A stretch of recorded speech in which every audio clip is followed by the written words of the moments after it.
Okay, the ocean at the end of the lane, uh, I just finished reading it. Um, it was not a very long book. Actually, it wasn't even 200 pages long. Um, the main character is unnamed, but it is a male in his, like, a middle-aged male who goes to a pond, which him and his friend, or his neighbor, um, best friend, who is his next door neighbor, when they were little, referred to as the ocean. The main message that this book sends is, how do I want to explain it? Like, he has a foggy memory, I guess, of what had actually happened to him in his younger days. And it, the conflict in the book itself has to do with his mom and dad, which both find jobs, and himself, along with his sister, his little sister, and his babysitter, as well as his neighbors. Uh,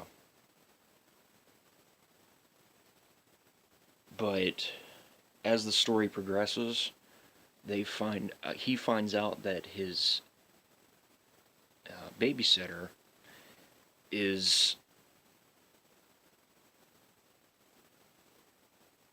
I can't remember what he said, like,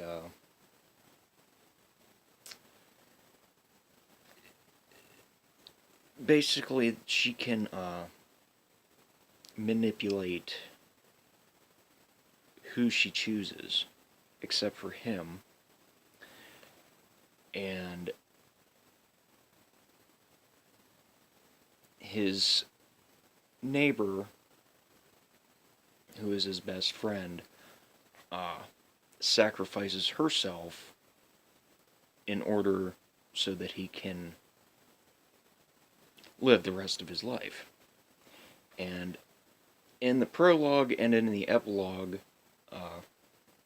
it's him later on in life, middle-aged, returning to the pond, which is what they called the ocean. And the reason that he returns to the ocean, or the pond, aka the ocean, is because that was where his best friend was laid to rest.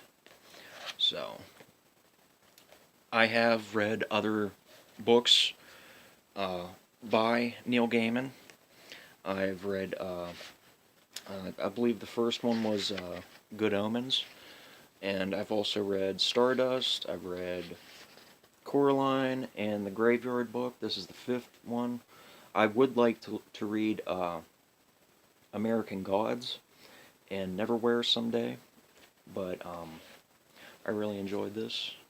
I got through it really quickly, and I highly suggest reading it to anybody out there who watches this.